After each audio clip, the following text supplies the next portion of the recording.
Welcome to the Epic Gaming Night Podcast, a podcast about tabletop games, but mostly board games. Also DMX. Awesome. That would be an awesome meme online if they had our intro and mostly John Cena. Dun, dun, dun, dun, dun, dun. I like this intro much better than our first one already. It's fine. For those of what you, are you talking about? We're professional and on top of it all the time. For those of you in the streaming world who are watching us live, thank you for your cooperation and patience. For those of you podcast landers, just ignore this. Don't worry. Text my wife No that if I wake up my difficulties. daughter, she's going to kill me. Oh, nice. Just break away real Threats. quick. It literally just says run that. into If her you guys desk. can read that. I don't know if you guys can see that, but it says, if you wake up Riley, I'll kill you. So I'm going to get all nice and deep and quiet, like just talk You real. should text soft back. with you. Text back and be like, hey, you can't silence John Cena. Just all caps. Nope. You should just like walk outside, walk into your daughter's bedroom, open the door, and be like, John Cena, and just close the bedroom door. That sounds like a real bad And just idea. Watch your wife eyeball you as you walk back. Nah, I was literally just texted back, yes, master. That's what you gotta do. Happy wife, happy life. Bro, okay, real quick. Do you see how I look? The fact that any woman is willing to hold my hand or hug me or anything, I am not going to ruin that. So, yes. Right? I know. I mean, too well. let's be honest. Yes, my friend. Pitch Perfect. You've never seen Pitch Perfect? Let's be honest. Okay. It's so great. Awesome. Well, from that, our topic for tonight is IPs, intellectual properties. But before we get into that, let's talk about what we've been playing. Does someone else want to go first this time? Promiscuity? It could be investigating promiscuity. I'm just investigating. just throwing it out. Yeah. This is the Goofy Podcast. I'm trying to think of like irritable something, not IBS, but like irritable. And all I can think of is pants, like irritable pants. Like, They're angry pants. I like how different we are, because you go with pants, I go to prophylactics. Like, I don't know. Neither of them makes sense. Yeah, prophylactics not one time registered or went through my mind. I had like pants and pillows, push-ups. You know, you went all sciencey and smart. This is awesome. I wouldn't say it's sciencey or smart. Hey, it's more than a 6-letter word, right? Or Catholic. Man, But let's not get into that. it's not. Catholics What are... we've been playing. Awesome. Man, I've been playing this game. feel like... I'll tell you guys about this game. This game, it requires a hand and a foot. It's called Hand and Foot. It was my mother's birthday over the weekend, and she loves to play card games, and I've mentioned in the past in the podcast, my dad's side, it was Risk. My mom's side, it's card games. And so my aunt came down, and it was my mom, my aunt, myself, and my wife, and we played Hand and Foot all night, and we had a blast, and we drank coffee, and we stayed up really way too late. We just had a really good time. Hand and Foot is a card game where you have one deck of cards per person that is playing, plus one additional deck. So we had 5 decks of cards playing this game. And you're trying to do runs and you're trying to do sets. And you need a natural set and you need a canasta set. And a canasta is a set that involves a wild card. And for all those non-New Yorkers out there, canasta, it's a fun game. Anyway, we had a blast. I absolutely love that game. My wife and I really enjoy playing that game. We play it a lot, actually, on our own. Outside of playing with family, it's a simple, fun, easy game. You're just doing sets, and it was good to spend time with the family. You know, we played games. It wasn't, your take control over everything, blood rage, I hate you, punch in the face type of thing. But it was, Mom, happy birthday. This is why you're getting old. We're playing an old person's card game. So, but I still enjoyed it, and I love my mom. She's very beautiful and very young and very strong, and she could still spank me, and it would hurt. She's strong. You might deserve it. I mean, anyway, I'm not going to get into that. I'm picturing your mother as like a 7'6" tall, like Scandinavian, just like Nordic woman who like. She is 6 foot tall. That isn't. my family's background is Russian and Polish. Okay. And so yeah, she's one of those, and she's a native New Yorker. Bowels of ships somewhere. Yeah, she's from Brooklyn. My grandparents are first generation Americans. They came over on the boat when they were little kids. Their parents were straight from overseas. And so, yeah, there's a lot of potatoes and vodka in their blood. I'm not a drinker, but I got plenty of potatoes in my blood. She's a solid woman, bro. She's just like, she would hurt both of you. Like, if I was having a bad day, I'd be like, Mom, Roy and Matt are being jerks. And she'd beat you up. Even to this day. We'll make sure to be nice. I'll just knock at the door and just open it up and be like, oh, this is how I die. It has been foretold. Good times. Welcome back to the podcast. Yay. Awesome. Well, there was this big game thing that was going on. I don't know what that's about. Some sports ball thing. Yeah. What is that? It was not funnier the second time. But keep going. Keep going. Awesome. I played so instead of like actually watching the sports ball Super game. Bowl. Oh, Super Bowl, whatever it's called. I played a solo game. I don't normally play solo games very often, but I played the Lord of the Rings LCG, which is the living card game, the cooperative living card game by Fantasy Flight that you can actually play solo. In this game, you're taking the role of like hero characters and trying to go through different quests. It's a deck building game, it's a game where you build a deck beforehand, like other LCGs. So you customize your deck and try to make it the best to go up against these different scenarios. I was playing through one of the older ones. It's like Foundation of Stone or some junk like that. But you're going through the Mines of Moria while it's being flooded. But I had Aragorn and Glorfindel going in there trying to make it through the mines with all my allies and stuff like that. It was pretty fun. One of the things that happened was I played the game the first time, and there was like one little goblin orc thing out there, and then I was like, okay, doing some questing and all that stuff, and another goblin orc thing came out, and basically whenever there's bad guys, you put a card, and there's these things called shadow actions or whatever, and basically it can give the bad guys abilities. And basically this ability on the thing, we flipped it up and it literally said defeat the character that's defending against this. So it literally like killed Aragorn like the very first turn of the game. And I was like, okay, time to put this away, shuffle the deck again, try again. Yes. That immediately goes for lose and restart, especially that early in the game, because Aragorn is a beast. Yeah, I mean, you don't have to play the game to know that Aragorn is important. Yeah. If you've seen the movie, if your name is Aragorn, you immediately make it to the semifinals. Exactly. I mean, you're like the king of Gondor. You've got to make it happen. Gimli, new king. All hail King Gimli. Gimli's awesome. But yeah, so the Lord of the Rings LCG is pretty fun. I played through it again and actually managed to beat the thing with a lot of struggling and stuff, and it was more of a game. And I tried to better prepare myself for that sort of stuff, because I don't like look through the scenario deck and build my deck specifically to beat it. I have a deck that I play, and then I try to beat the game with that one, which sometimes doesn't work out that well. But it's always definitely very interesting. And if you're looking for a LCG that like it doesn't matter if you buy all the packs or not, you can just get whatever you want as like, hey, I need a new scenario, let me get this $10 pack. It's not like I need a $10 pack to keep up with the current meta, because you're just playing at your own pace, because it's not competitive. It's casual and cooperative. So, and it's pretty fun, like 2 players or it works really good solo too if you're into like deck building stuff. But that is Lord of the Rings, the living card game. Yeah, that's awesome. So, Matthew Robbins, what have you been playing, kind sir? Man, what have I been playing? Right? Didn't you guys Entropy. We played a bunch of small games because we had a lot of people.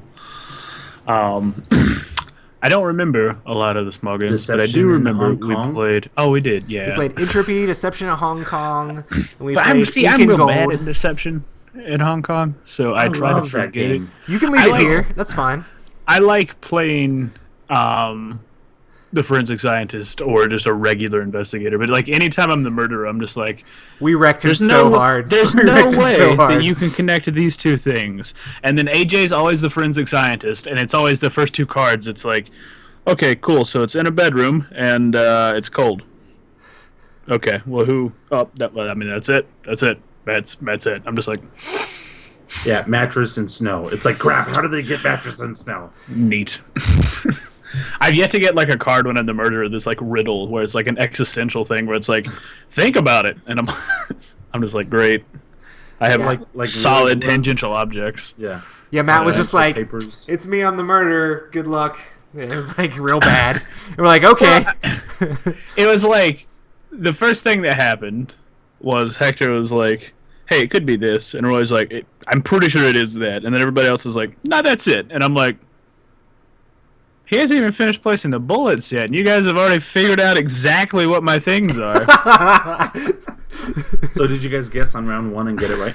See, no. No, they waited till round 2 because I said, I'm the murderer, let's go. And then everybody but Roy was like, what if it's like a double bluff? And Roy's like, it doesn't benefit him in any way to double bluff. Like, why would he do that? Yeah, exactly. It's like, if Matt says he's the murderer, I believe that he's the murderer, because hopefully he's not dumb enough to be an investigator saying he's the murderer, because then I'd really be upset. But it was pretty bad. There are some people we played with that are that dumb to say that, though. Well, see, now that was the thing, because we were playing with the base kind of roles. There are some extra roles that you can have that are like the accomplice and the witness. And we started playing with those the direct game after. And it was interesting. It was definitely interesting. Now, in that situation, if I would have been the... Can you describe what those do? Because I don't think Rob knows. Okay. So the accomplice essentially is on the murderer's team. Is it like he's an accomplice? Exactly. Yeah. It's as it sounds. It's amazing. So during the nighttime, when the murderer wakes up, the accomplice wakes up with him, and then the murderer points out what his weapon and clue are, and the accomplice gets to know, and they know, who each other are, and it's like, okay, cool, and then they go to sleep. And then the witness then wakes up, and the guy who's doing the forensic scientist role points out who the accomplice and the murderer are. You don't make any distinctions as to which one's which, but he knows it's one of these two. Yeah. But the neat rule set that goes into effect when the witness is in is you can't be too obvious about it, because at the end, if you arrest the murderer by guessing the right clue and murder weapon, the murderer gets an opportunity to guess who the witness is. And if he guesses like who the witness wizard is correctly, exactly. Yeah, exactly. Then, they win the game. So hey, it's really I love that game. Interesting. I'm so glad you got it. In fact, it's on my wish list. I am too. I really like playing it. I just don't like being the murderer. He's upset at himself. Well, because... So the thing is, I took about a minute and a half trying to figure out which ones worked in my thing, and I didn't look at anybody else's like weapons or clues because I'm dumb like that. And then when we got done, Roy was like, "Man, that murderer took a long time picking stuff," and I'm like, "And it still didn't matter." Like, it should be like I should have 2 minutes to like stand up and look around the table. But that's just like super obvious. You realize I said that to make sure that people like were trying to like. I'm glad that people weren't immediately like Roy's just saying that because he is the murderer. I was saying that being like, I'm not the murderer, guys. It's not me. Well, to be fair, we didn't have anybody in that group who would directly call you out. Like, if Rob were there, Rob would be like, yeah, Rob would attack me all the time just because. Or like, I feel like if Danny were there, Danny would be like. There was a round where like I had some stuff. It wasn't super obvious that it was me, but like it was like it was me. But I had chosen like poisonous needles or something like that, and there was like poison all around the table. Like Matt had snake bite. Our friend Josh had what was it? Like scorpions. Yeah, and there was like AJ had like pesticide and chemicals, drug overdose. Like there was like just everybody had tons and tons of poison stuff everywhere. So it was like I was doing pretty good at just playing it off on everyone else. It was like, let's do this. We got to guess against these. I think it came down to like one of the very last guesses. And well, I also looked at the cards like specifically before I picked my things. I was like looking around, just to make sure I knew what everybody had. I feel that since I'm a larger gentleman, I can't exactly easily get up without like making everyone very aware that I'm moving. Yeah. But I don't know. So we played that. It was fun. We also played Entropy, which is super fun. I actually like it a lot better than Love Letter, which Roy was saying. It looks so good. I need it's like to it's be able contemporary. To play it. It's good. The artwork on it's phenomenal. Yeah, one of the great things about it is the simultaneous actions that you take in the game. Because there's very little downtime. Even if it is like your first playthrough where you're explaining everything to everybody. Mm-hmm. There's very little downtime. There was a decent amount of downtime in our game because of who we were playing with. You always have the person who's like, oh yeah, reading the card and taking his time. It was Ryan was there, and then we also had another guy who is apt to be very sure of everything that's going on, like 100%.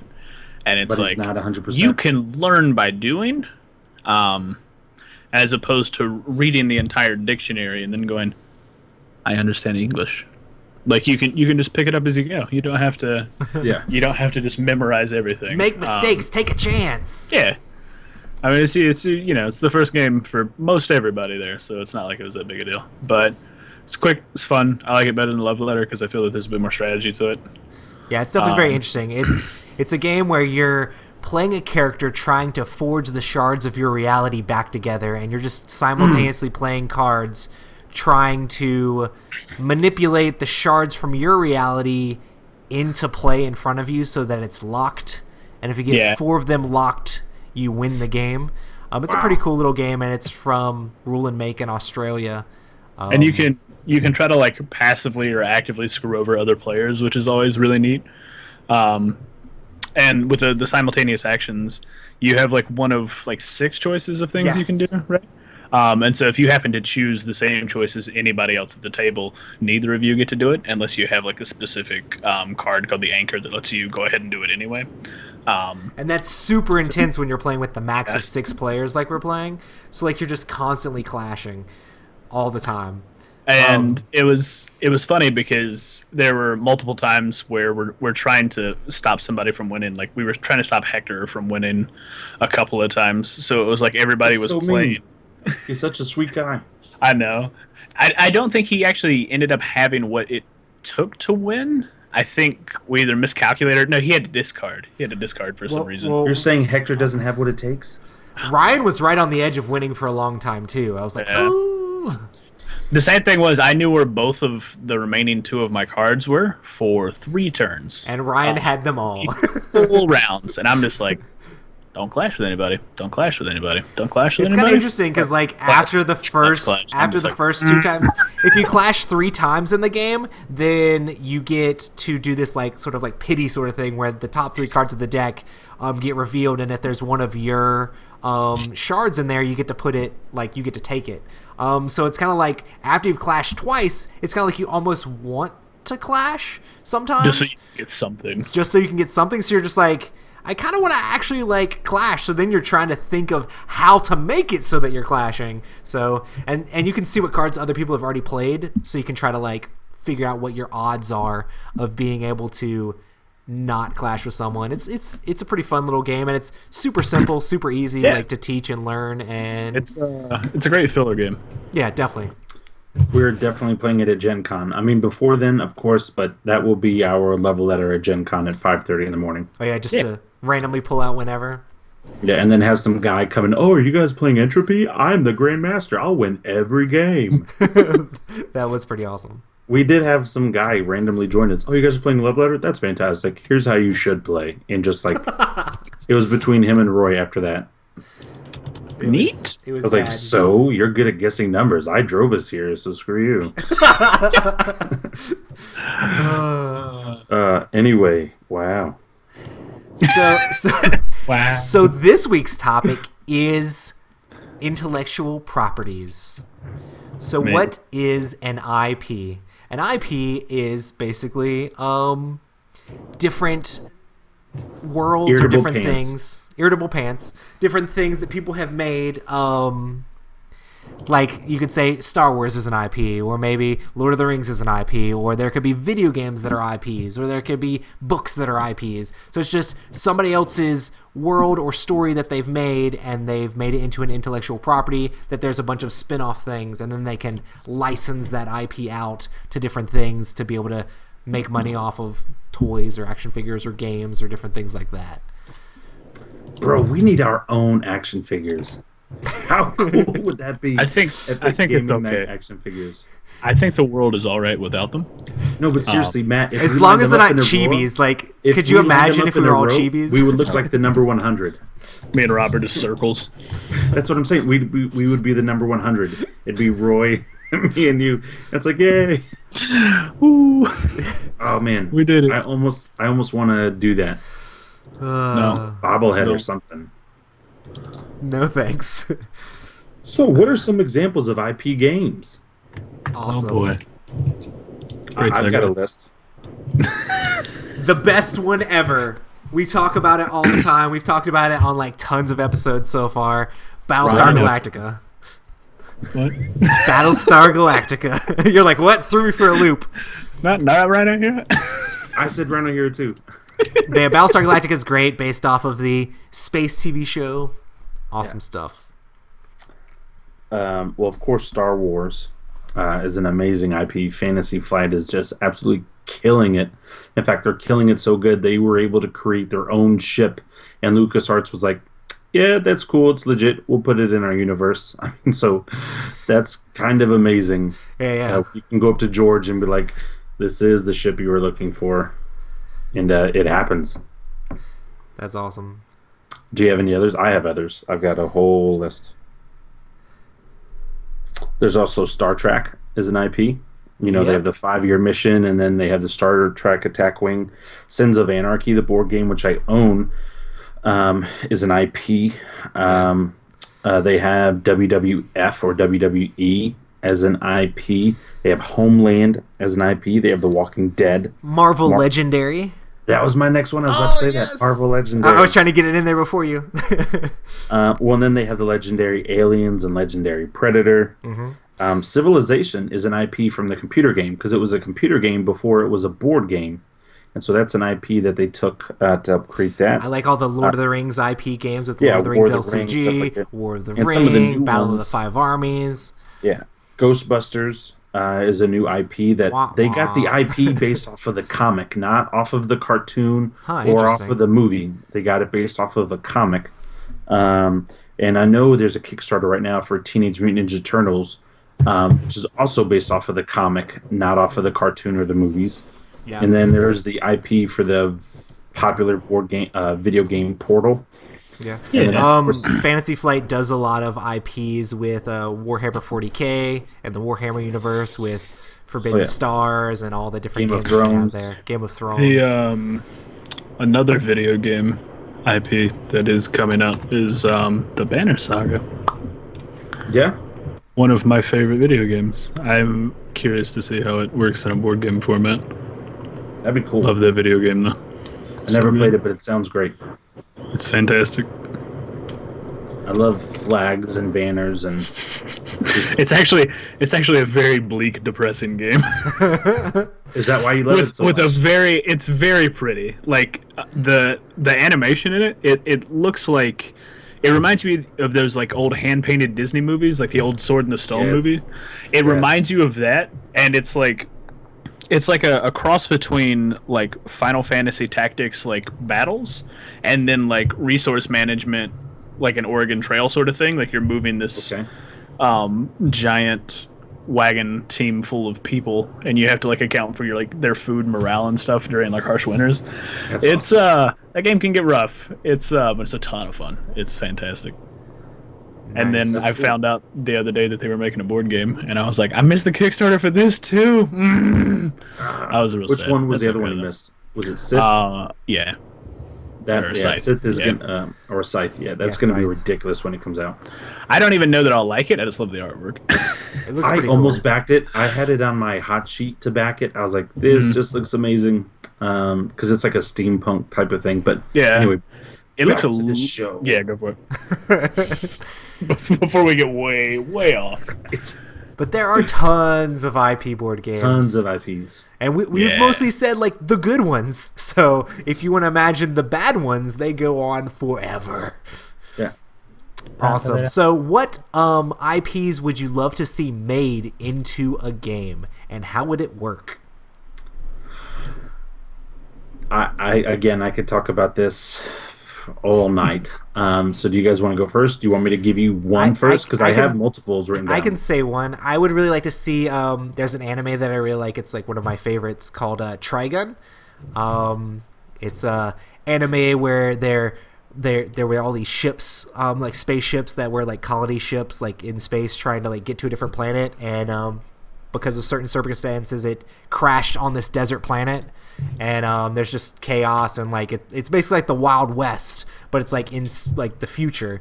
So it's pretty interesting. And there's one character, Vash the Stampede, who is basically trying to help protect humans and stuff like that from all these other crazy, weird characters that are running around. But he's known as the $60 billion double dollar man because everybody thinks that he blew up a whole town when it wasn't really his fault. So it's a very interesting anime, and there's a lot of stuff. Hold on, real quick. Instead of calling him a murderer or a psychopath, they call him the $60 billion double dollar man. That's because he has a warrant on his head.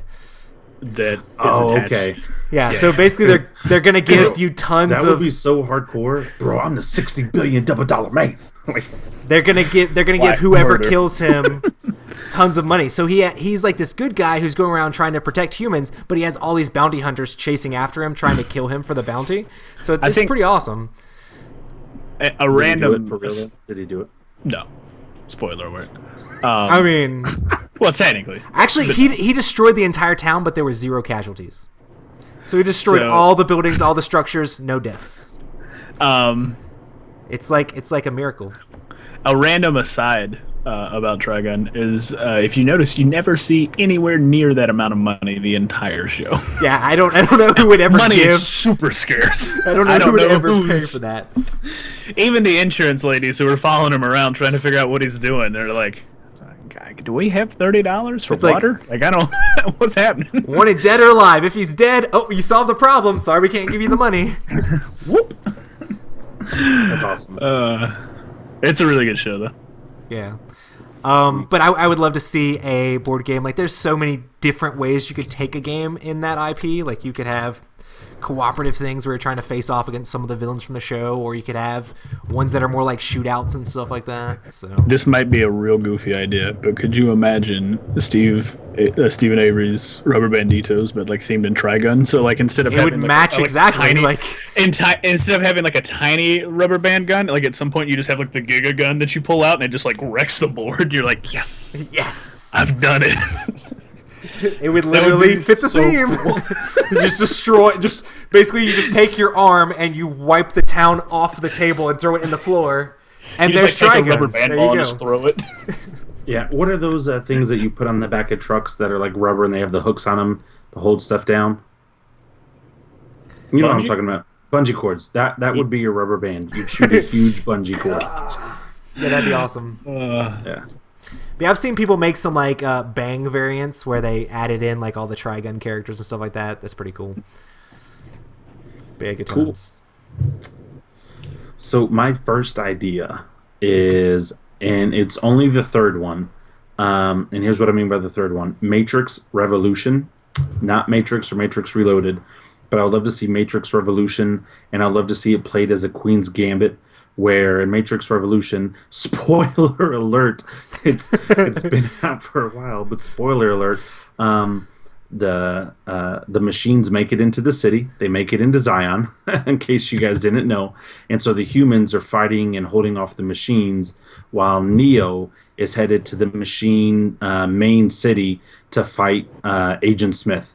And so you do like a Queen's Gambit type of a thing where you have the different layers of Zion because it's a city that's underground, and you have to fight off the machines. And then you also have the side game of Neo fighting Agent Smith, and that could be like a card, a draft right there on how you fight each other. And then the machines and the humans could be like a miniatures, dice rolling, Ameritrash type of craziness.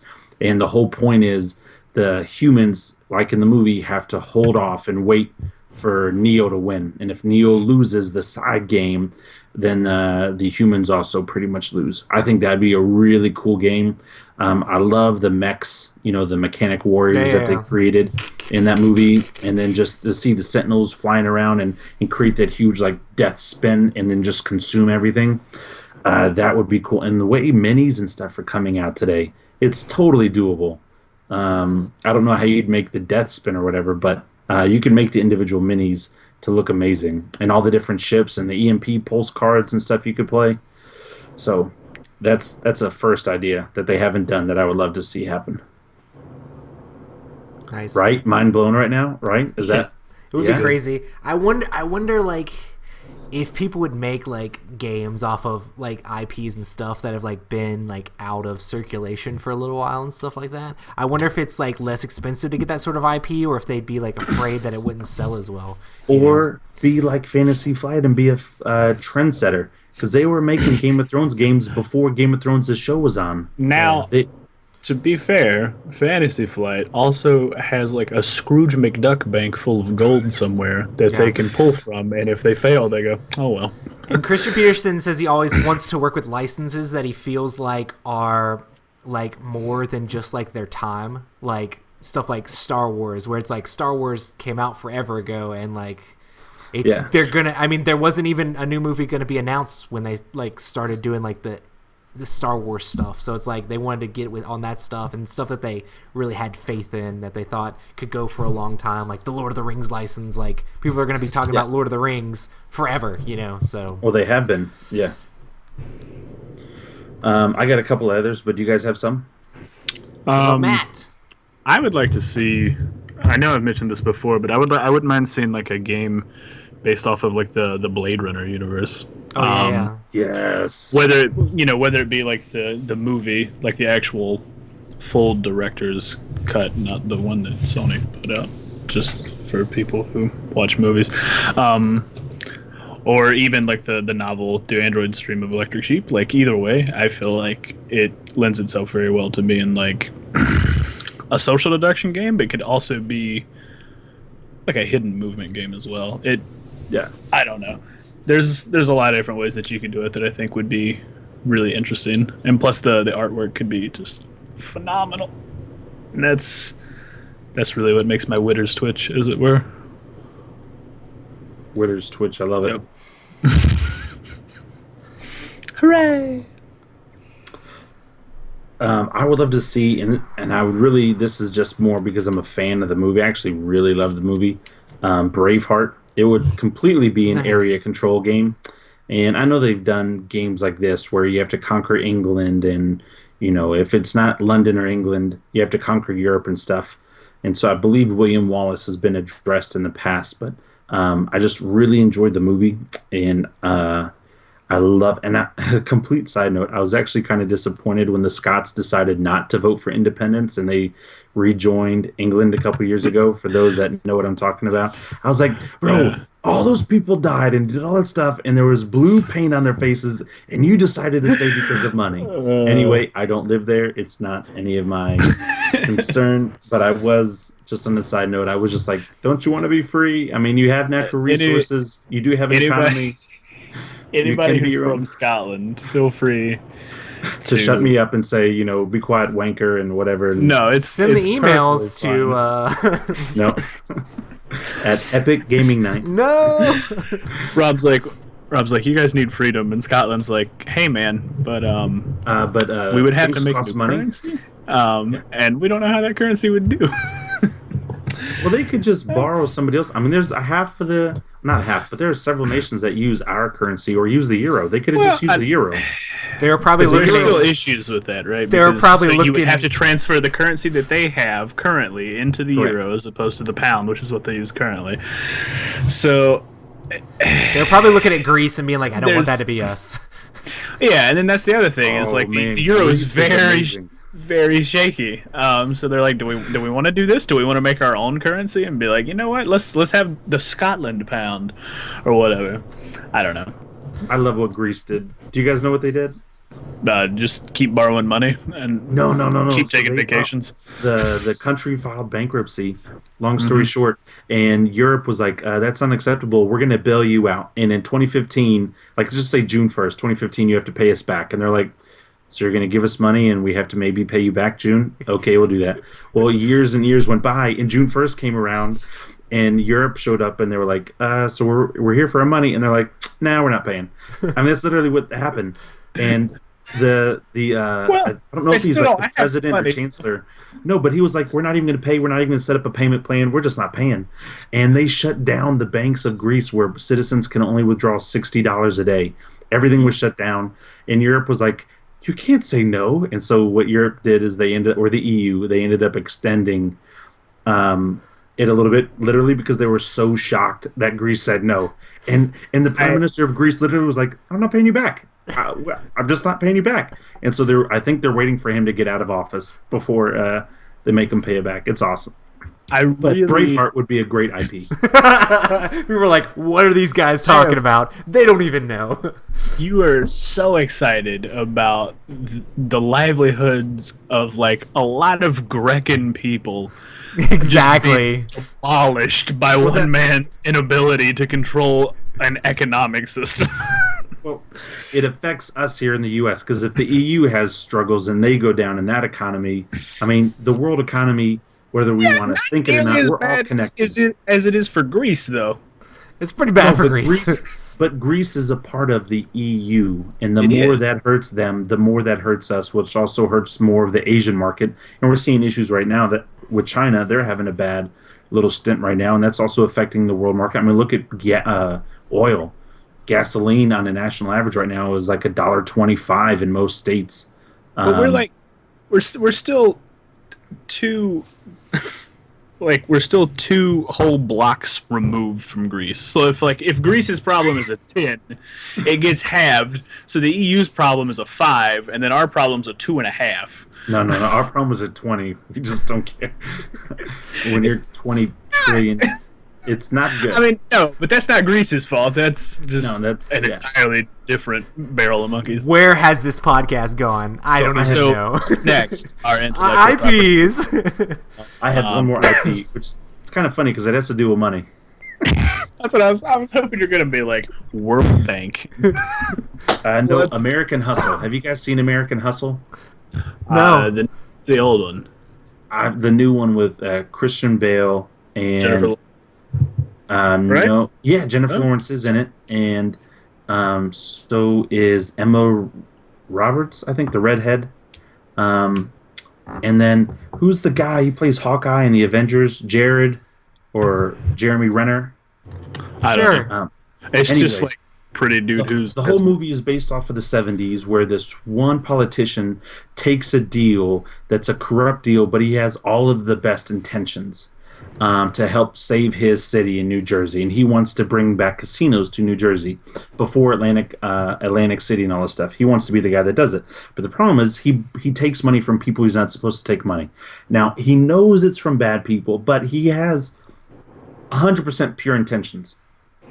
Well, the way I would love to see this as a movie, or see this as a board game, is some type of scheming, some type of different negotiation where you're trying to get money from somebody, but you don't want to have proof that you took the money. Some type of almost like a robbery game, but it's like a whodunit at the end of the game. And because the problem is, and the way the movie happens, the FBI gets involved, but the guys in the FBI, they're kind of bad too, and they're doing whatever they can because they're excited that a politician's dirty, and so they're excited about taking down all these politicians, so they do some dirty stuff, and then the bad guys do dirty stuff, so everyone's kind of dirty. I just think I really enjoyed the movie.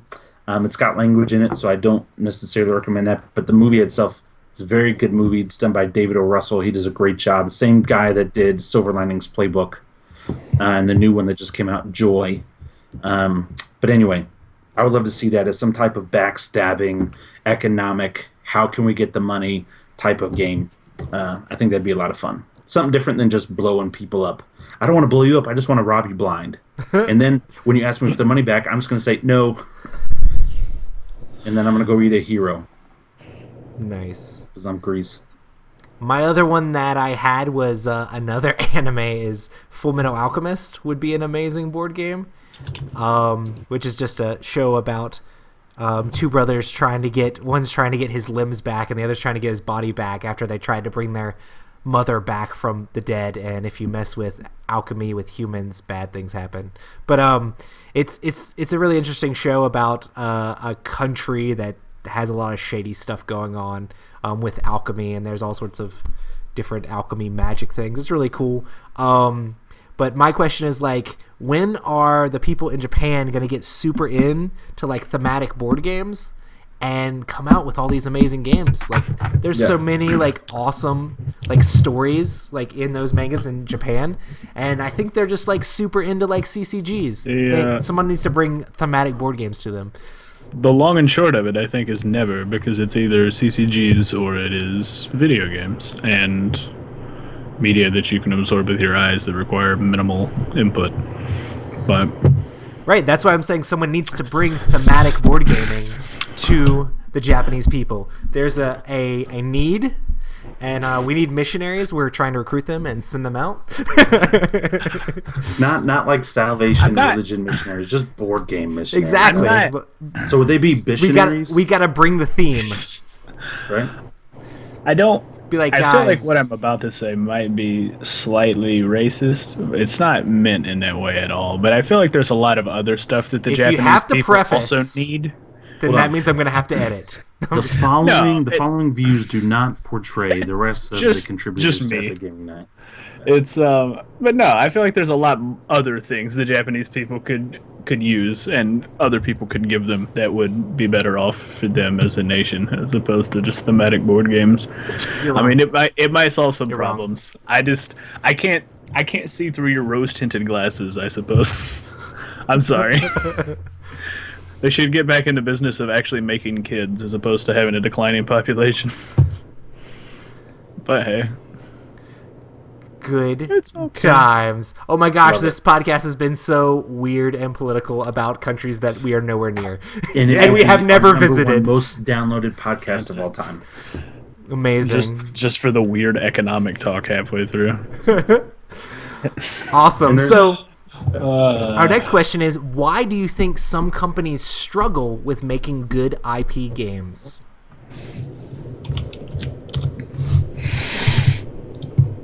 Crickets. I think they struggle with it because they literally take the game or the IP of something that's really hot. You see it a lot in video games as well, and they paste it on. For example, if you see any big action movie that's coming out, there's usually some cheesy video game that's going to come out with the same thing, where it's a pasted on theme, where you go through level, you fight the same 30 bad guys, and you fight the boss. Go to the next level, same thing, and you get little screenshots of the movie. There's some things with board games where they literally take your average base area control or your average base Euro game where you're using meeples, and they just paste on a theme for games like that. And I think that's what kind of kills them, and that's why they don't do as well. Now, I am lucky enough that I haven't really played any of those, but I've heard stories of games like that where they're like, it's really not that good. You're buying it just because you're a fan of this show. So that's why I'm hoping the Banner Saga game is actually pretty good, because I have such a love for the game show. That I don't want it to, or the video game I should say, that I don't want the game to be Yeah, because the video game is so spectacular. I recently watched an interview with Christian Peterson that was done by the guys at Team Covenant. One of the things that he talked about was the fact that there's a budget for these IP games, or there's a budget to make a board game. So they have a budget in mind, and then they go to get the IP, and this is not what Fantasy Flight does. He just said this is what he thinks that other people do, is they get the IP, and that costs a ton of money, so that takes out from the board game like development and being good and all this other stuff because they have to pay so much money for the IP. But really what you should do is should build a game that's amazing with that IP, and if you have to do more development, spend more time, it'll make the game sell a lot better if you put the time and effort and make it what people actually want for like that theme. Because if you water down the theme and just have a game that vaguely resembles something, or it's just something weird, then you're just trying to drive the whole sales of the game just on the name as opposed to the actual gameplay. And I feel like a lot of companies have missed focus with that a lot. Just being like, hey, we got this cool IP, people will buy it because it has that name on it. That doesn't matter what the game actually is, which is kind of sad. I've seen that with a bunch of different things, especially some like random Kickstarters out there. I chalk that up to bad business. Yeah. If you don't know how to make a budget or balance your business checkbook where you're going after an IP, then don't flip and do it. You have to be able to say no in a business exchange, and you have to be able to make smart financial decisions. Because what those companies end up doing that spend all that money on that IP and then they can't afford to bring the IP to where it needs to be is they end up tarnishing the company's name, and they end up ticking off a lot of people that were really excited. For example, this Teenage Mutant Ninja Turtle Kickstarter that is going on right now. I don't believe the Kickstarter's ended, but I've seen more comments for people online saying that they backed out of it because of the way that the company has managed the Kickstarter, where they didn't necessarily have the right numbers in place, and so now they're asking backers to send an additional like $40 for this one little bonus content thing. It's for Splinter. They're asking for additional money for Splinter, and they're like, all right, if you want Splinter at this level, you have to send additional dollars. I can't tell you how many comments I read of people are like, and I just withdrew my money. If you don't know how to do that as a business, then you're going to kill your business. You won't last long. 2, you're going to have a lot of ticked off people. And 3, you better hope and pray for a miracle that your next game completely redeems yourself. Mm-hmm. But a lot of times these little companies don't. And here's what's the problem. We see 100 new companies at Gen Con, and the next year, 10 of those companies come back, and 90 of them are not. They're either not back because they don't have the money, or they're shut their doors because some Matt, Roy, and Rob had this great idea about a Friday the 13th serial killer game, and we came up with 48,000 pages worth of rules, and it didn't turn out to be any good. It's only 12 this year. Well, we're not done yet, but and so that's the problem, and I really hate that because I really want Teenage Mutant Ninja Turtles to be a good thing, and I want other games. Like if somebody takes my Matrix idea and you run with it and you don't make it a good game, I'll find you.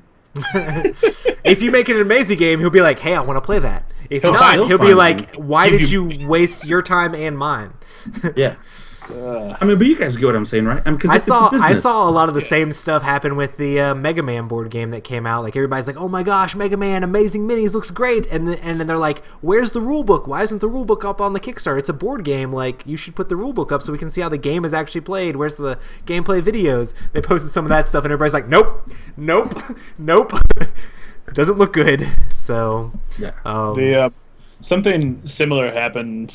It wasn't as big a deal, but like, so I backed Secret Hitler, and right around the holidays, Secret Hitler, they closed, their Kickstarter ended. They ended with 1.5 million, but just before they had reached that $1 million, around where they had about 900,000, they were like, "Hey guys, we've decided that we're gonna go ahead and do the wooden boxes, if you guys want them." Even if we don't hit the $1 million thing, we just ask that you would pay, a little bit more for the box. And it's like, oh, okay, cool. And No. then they went past the $1 million thing. I know. I was like, I don't really care. It's a wooden box. I don't need a wooden box. But so they went past the $1 million thing. So they hit what that stretch goal would have been, surpassed it by a lot, and then didn't say anything for almost a month. So like, you're still thinking you may have to pay for the wooden box if you want it. Oh, yeah, no, you have to, because they came back and they were like, hey, so, wooden box, $12. And I'm like... What a way to shoot yourself in the foot as a company. I mean, if you would have had the harder plans in place, you could have just been like, this is solid, this is how it is. So. Yeah. Or even put that on, like, after the Kickstarter ends. Hey, guys, we still want to do the wooden box, even though we didn't reach $1 million. If you're interested, you can pay this. But they did reach $1 million, and they were supposed to give it to them for free if they got that then... Well, see, that was the thing.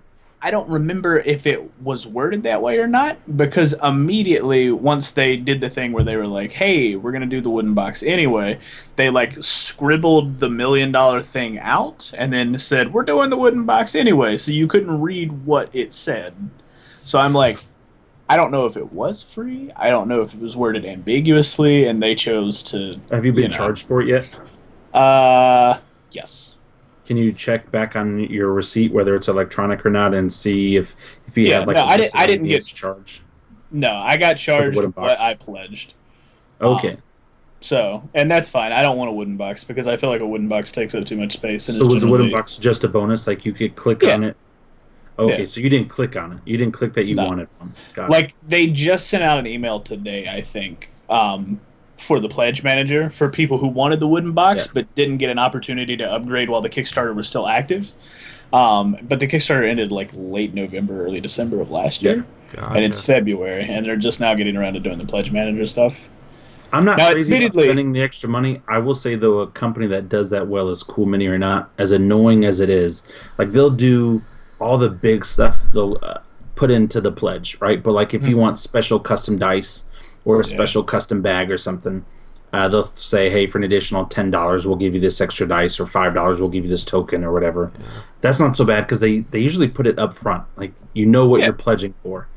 And that part for the additional stuff doesn't come until after the pledge ends. So you have time, in between from when the Kickstarter starts and ends, because that additional $5 to $10 or whatever it is doesn't happen until until you do get charged, whatever that phase is called after the pledge ends. But man, this podcast has been crazy, bro. I'm gonna have to listen to this 3 times.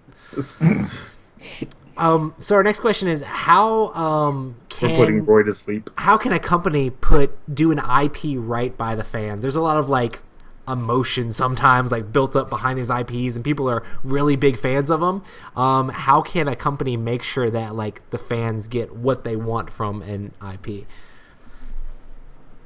I feel like sometimes people will make a game and it might be like too abstract, or it doesn't really feel like or fit the theme properly, and people are just like, oh, well, this isn't really what I thought it was going to be.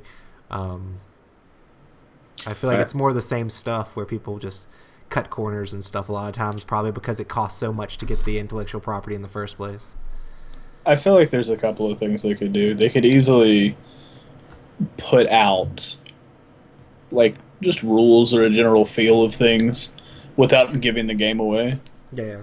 That could allow people to look at it and go, hey, I think this fits my idea and understanding of this particular universe or whatever.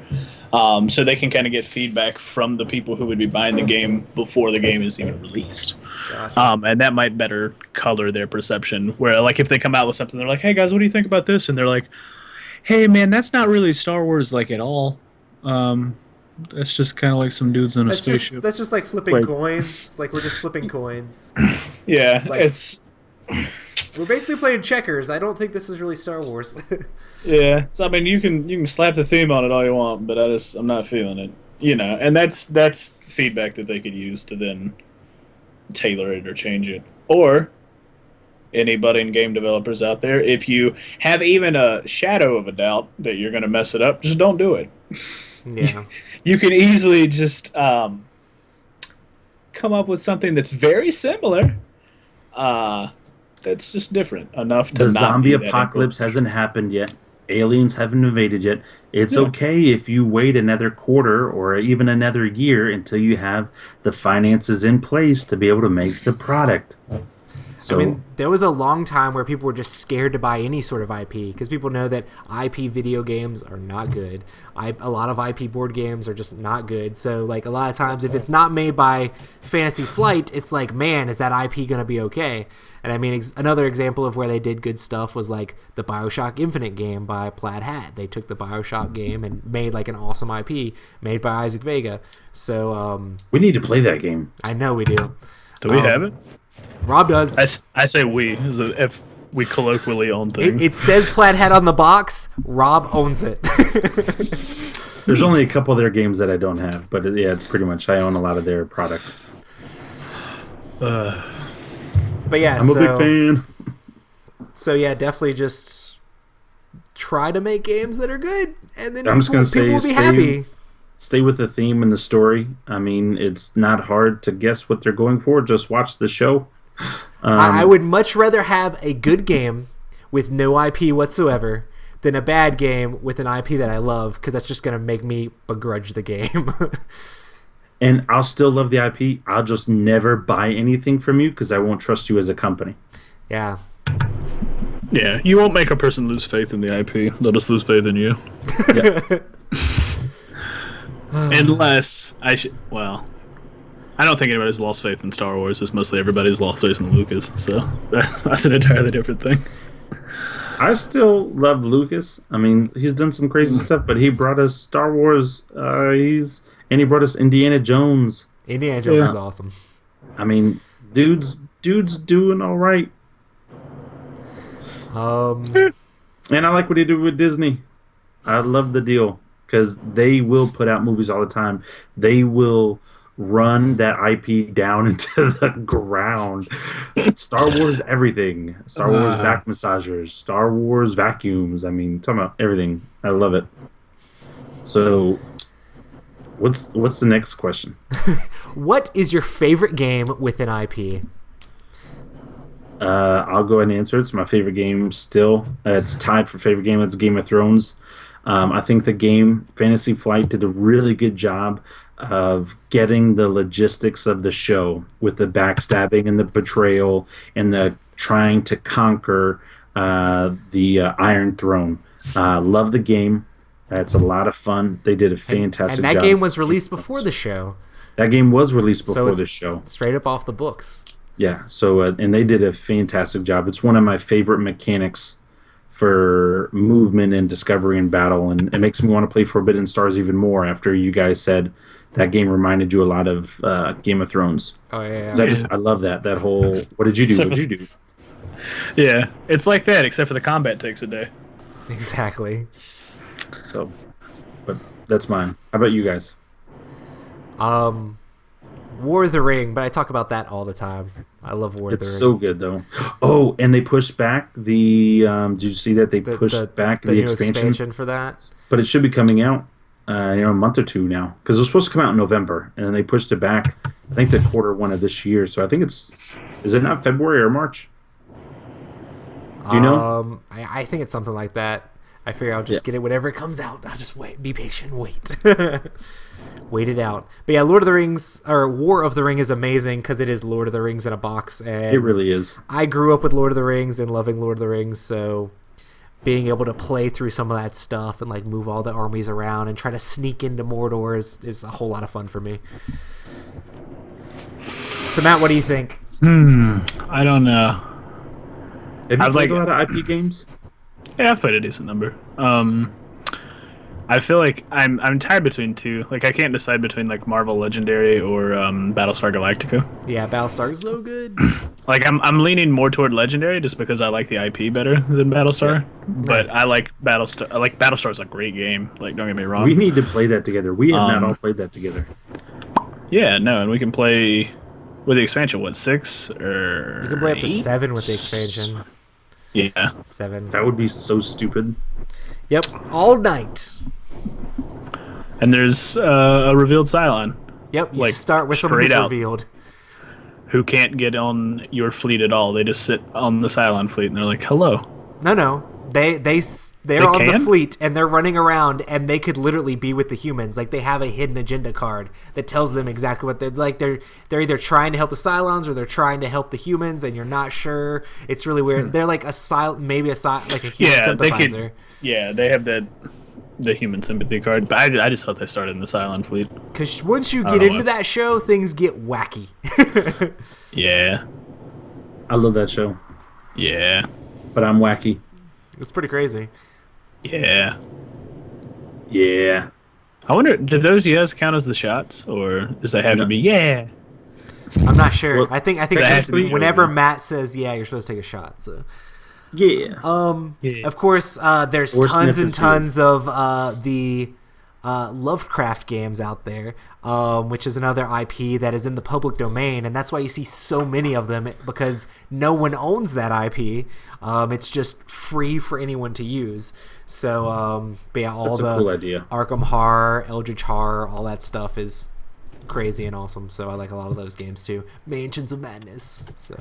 Hey, so just had a random thought. So you know how last week we were talking about Finite Games? I think it was either, I don't know. We were talking about something, and I was trying to remember. There's a website that Hold on, I got the show notes right here. Lovecraftian things. I don't know if I jotted it down or not in the show notes. No, last week I actually just listened to the podcast. You could not remember, and it made you upset that you could not remember. So I remember now. It's called the SCP Foundation. But it's just a giant collection of the what? The SCP Foundation. It's just a random wiki conglomeration of art. Oh authors. Yeah, with the weird.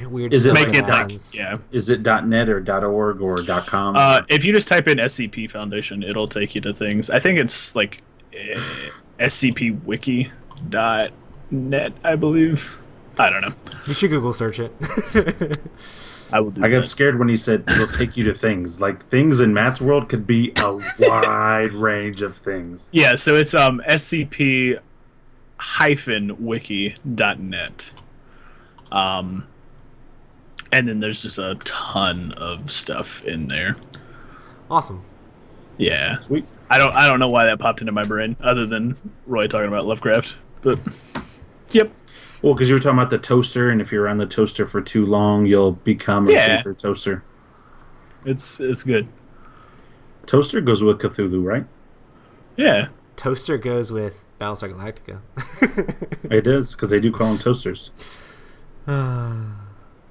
Nice. It's a fun show. Well, does anybody have any epic stories about playing an IP game? I did mine last week. It's y'all's turn. Oh my gosh. Hooray. Roy, stories? Yes? No? Tuesday? Roy? Okay, if you don't. Go, Matt. So, the first time I ever played Battlestar at Roy's house, I had never played it before, so I'm sitting there, and it came time where we dealed out like the mid-game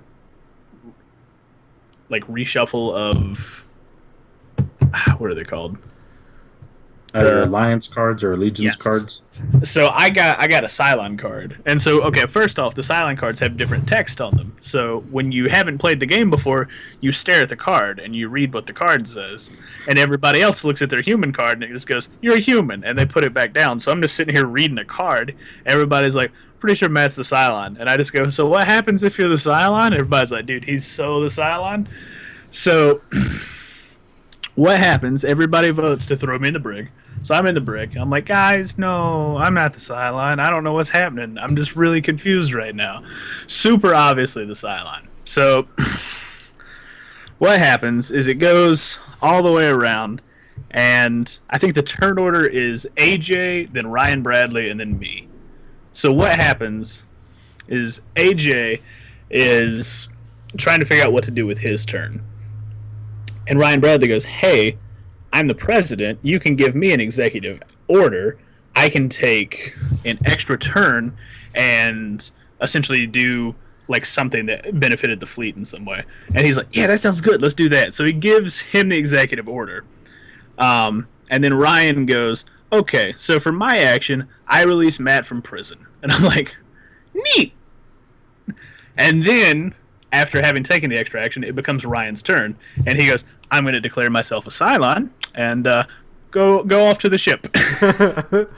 So he does that, takes off, and then I'm like, cool, I guess I'll declare I'm a Cylon. And I'll take off to the ship. And we were in a real bad way. Like, it was real bad. And then it was like the very next turn, both of us had our Super Crisis cards, and we're like, I think we had like just jumped or something like that, so we're like all the way back on the track. So it was like going to be really far from us jumping, and then there were just ships everywhere because both our Super Crises were like ships, and I'm like, no. And it was just hilarious because AJ like trusted Ryan so much, and then he just gives like Ryan the action. He essentially gives his action to Ryan. Ryan takes that action, betrays everybody, then gets to take his normal turn. Then I get to take my normal turn because I'm not in jail anymore, and I'm just like, yay! Yeah, and I think you were sitting back to back, so it was real bad because it would come around, Cylon, come around, Cylon. It was like, it hurt so bad.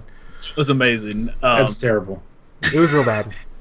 Mostly because Ryan was like, hey, I'm really glad that you didn't know how to play, so that I knew like definitively you were a Cylon, so that I could be like, cool, let's get you out of jail and let's go wreck some things. And I'm like, yay! I'm glad you guys had fun because it was a blast. It was one of those games where it was almost like I just wanted to scoop just because there's so much bad stuff going on. I'm like, you guys win. You win. Oh, we're not dead yet? Okay, let's see how long it takes us to die. Yeah, it was good. A lot of fun. Awesome. Well, one of my epic stories is I was playing the Legendary game, which is one of the thematic or the IP games we really like a lot. And one of my favorite expansions for that game is the Guardians of the Galaxy. So we were playing Guardians of the Galaxy with one of the things where the mastermind can get shards. It was one of the schemes. And then we were playing against Thanos. So Thanos like starts with like 20 strength. And it's ridiculous, but he gets weaker every single time you get one of the Infinity Gems. So there's Infinity Gems that are in the villain deck that come out and you have to fight.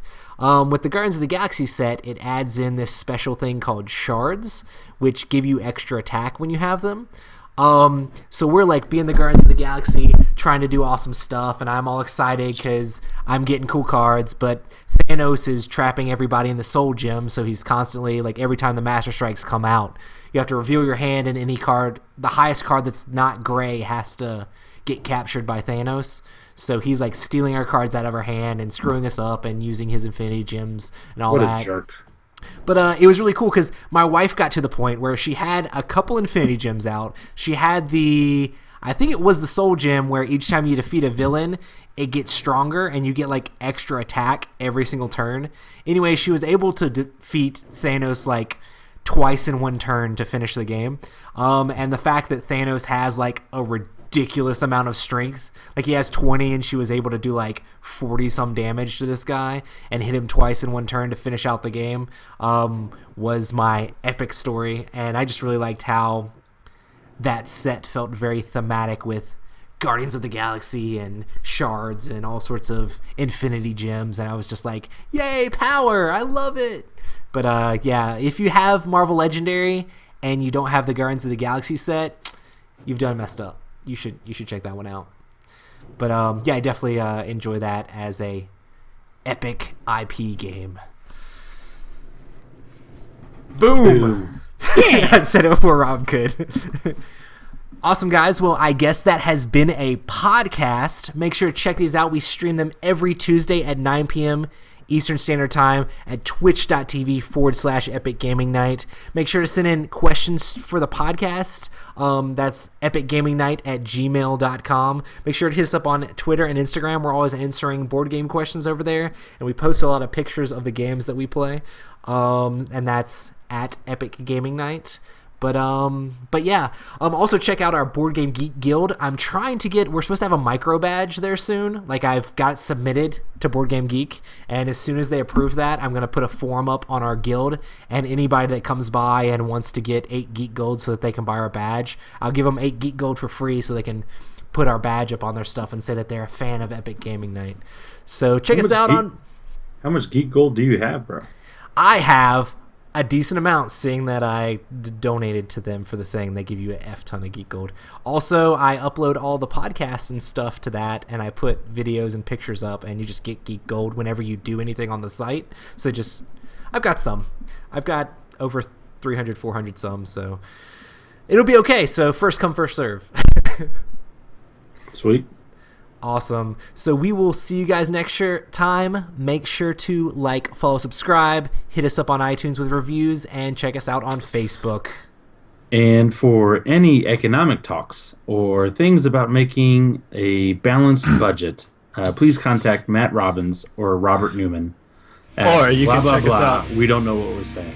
On our side podcast, Epic Economic Night. See you guys later. You don't need to pay back. Peace. I'm not going to say anything. Bankruptcy you.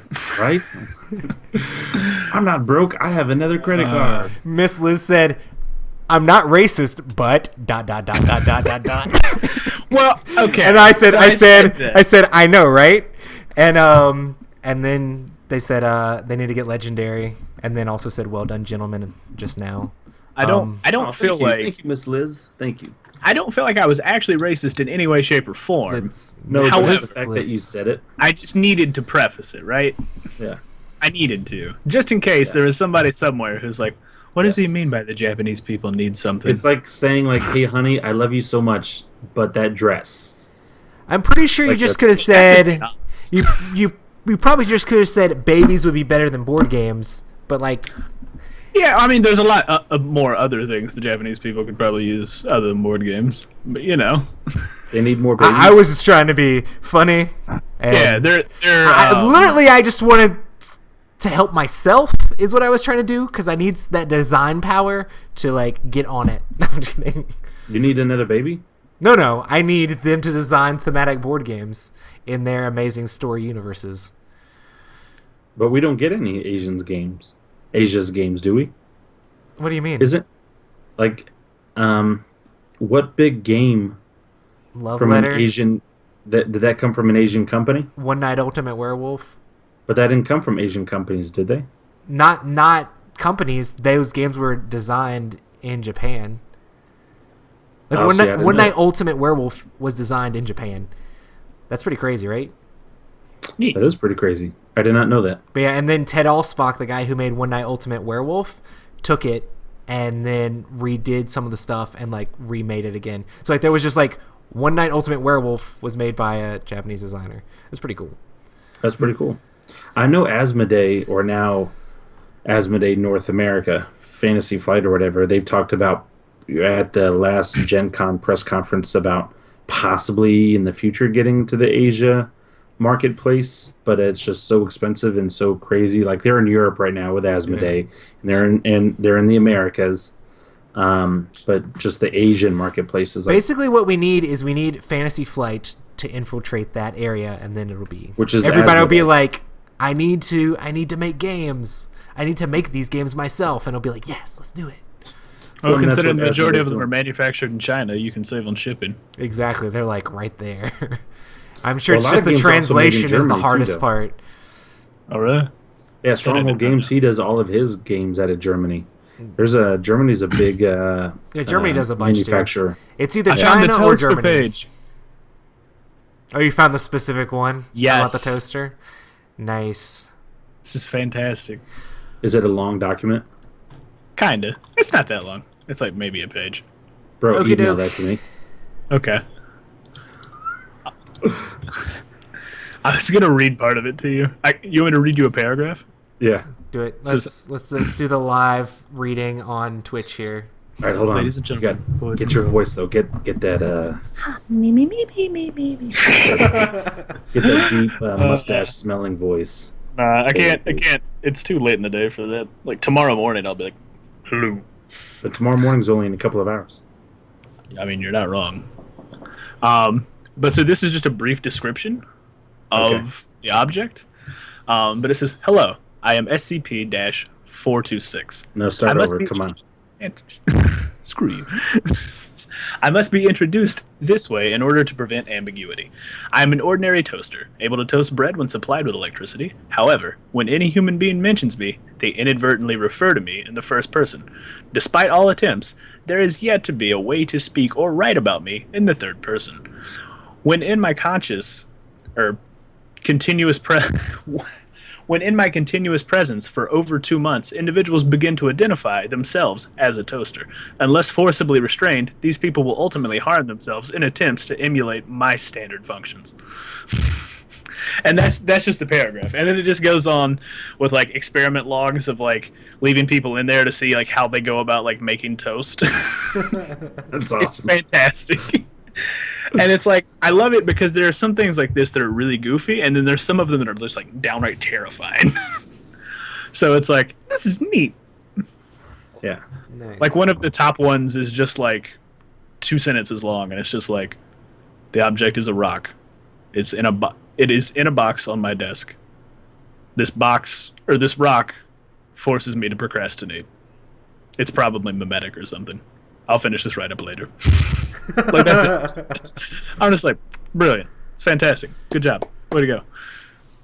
You know, and then there are just some where there's like crazy stair creatures just killing people. You're like, oh, great, neat, thanks, cool. It's fantastic. I like this website. Awesome. Well, thanks everybody who checked us out on Twitter. We are on Twitch. Thank you, Miss Liz. We will see you guys later. Peace.